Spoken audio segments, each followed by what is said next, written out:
Okay, so what I'd like to do today is talk to you about real-time versus right-time marketing, but to frame that in the context of the discussion, I'd really probably need to start off with who we are as an organisation.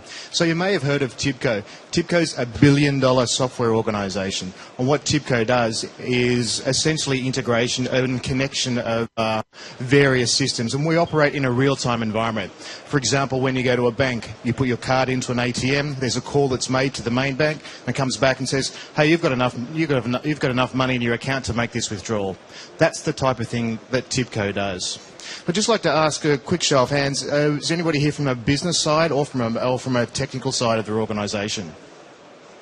Business? Technical? Okay, great. Just to give you a bit of an idea.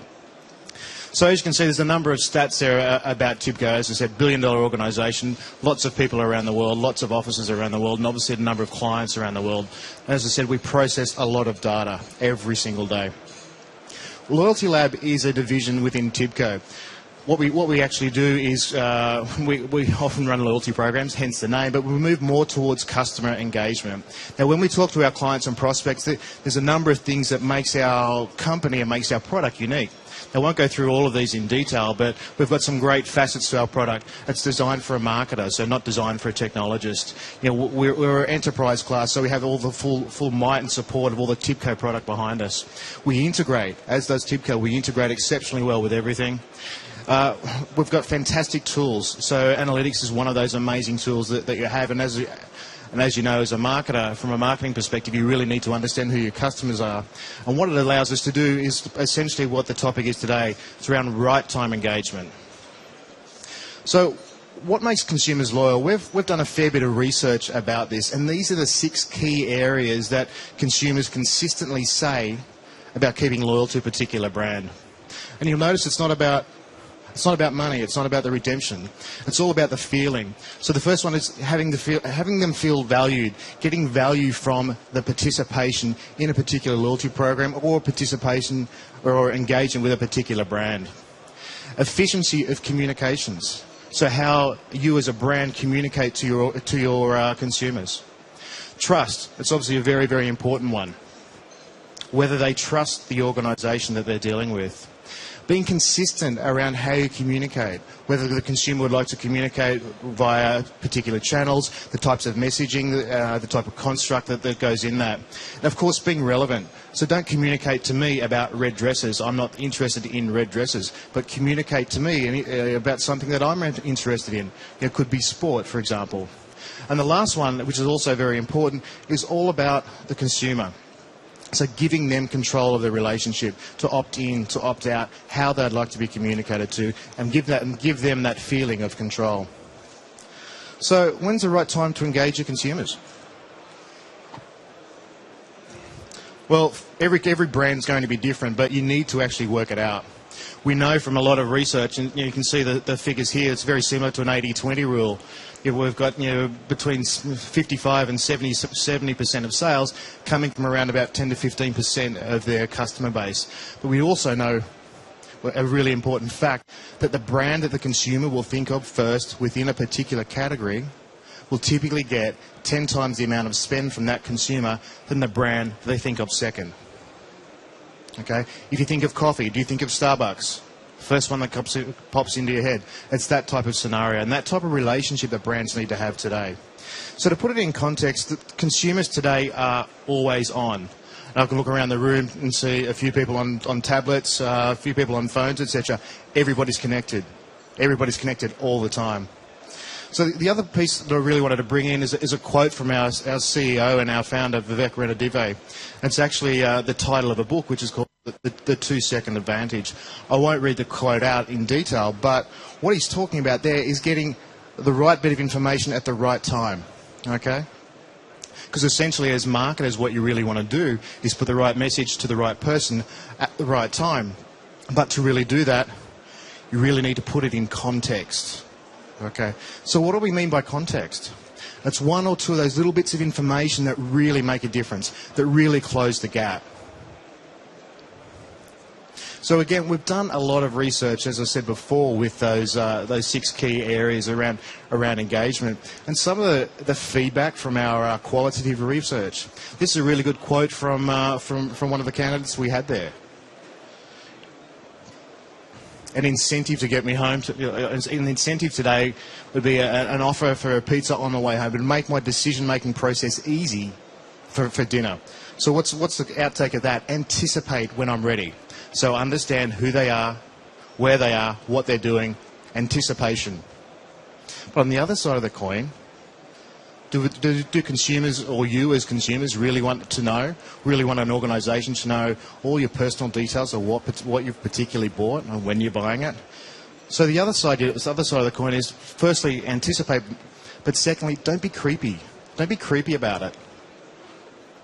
So, quick show of hands from the audience. Has anybody felt creepy after received anything they felt was a little bit creepy? Yeah? That happens. It does happen. So let's get to the crux of it. When real time is not the actual right time to communicate. So as we just talked about, the consumer feeling a notion of spying, you're tracking intimate purchases, what you're buying at a pharmacy, what you're doing at the doctor. You don't want people to know that information about you. So that's where it comes a little bit creepy. But on the other side of the coin, perhaps using geolocation, I notice iBeacons everywhere here, but perhaps using geolocation to understand that a consumer has a relationship with a particular brand and they're suitable for a particular offer within a store that's 50 metres away within the shopping mall. When building habitual behaviour, consumers, we are creatures of habit. A lot of people have things like Pizza Fridays. There are a number of things that consumers will do on a regular basis at the same time.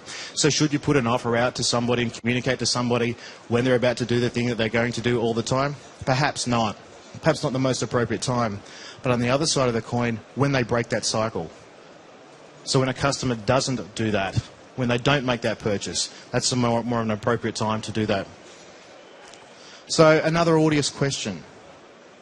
So did anybody receive a push notification or an SMS when you're in a close proximity? You seem to be the only one. Okay, just curious. So another case when it's not when real time is not the right time is where somebody's been. Is it from a marketing perspective? Is it any good or is it any of any value to send an offer out to somebody after they've been somewhere? Probably not. It's probably going to annoy them that they've missed out on a particular offer. They'll have to go back. It's not the right time to do that. But understanding where they're going, what they're doing, anticipating their moves. For example, if somebody's checking in at a hotel, wouldn't it be a great idea, or wouldn't it be a great notion to put out an offer for, hey, a discount at the spa at the hotel when they arrive and check in? It's a more suitable and more appropriate piece of communication. The other bad one is when it risks the core transaction. You think about yourself as a consumer going to a supermarket, lining up with 10 people in front of you, your bag full or your trolley full of shopping.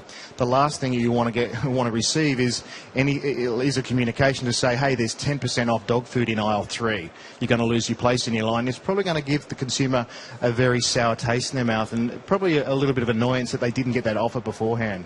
But on the other side of the coin, offer a receipt.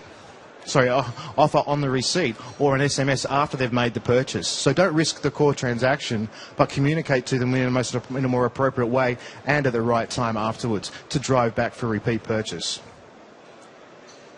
But having said that, don't abandon real time. Real time is key. Real time is key to everything that we do each day. So from a marketing perspective, or from a communication perspective with your clients, or with the consumers, I should say, there's a couple of areas that you probably shouldn't walk away from. Immediate service. So when a customer has immediate needs that need to be serviced. When the customer is at risk of churn, save that customer. In social media does operate in a real-time environment. People expect to get communications back, response back from brands.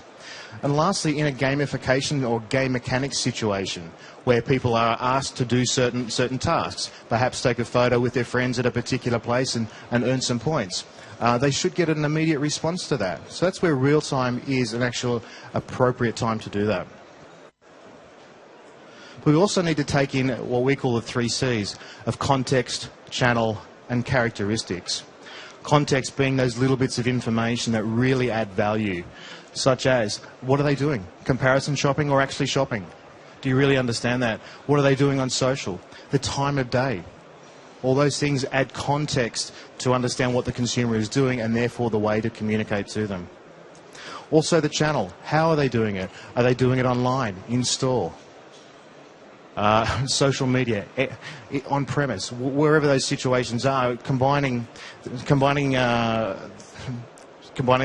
channel, I should say, and the characteristics, so where they are within a consumer life cycle of your particular brand. So understanding where they are at risk, whether they're a loyal customer and have been for many years.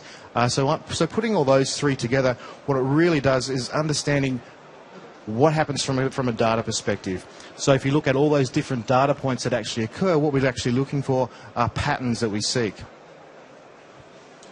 To really understand what's going on, overlay that with context to see what's actually happening with that particular consumer, model a response, and respond in the right time.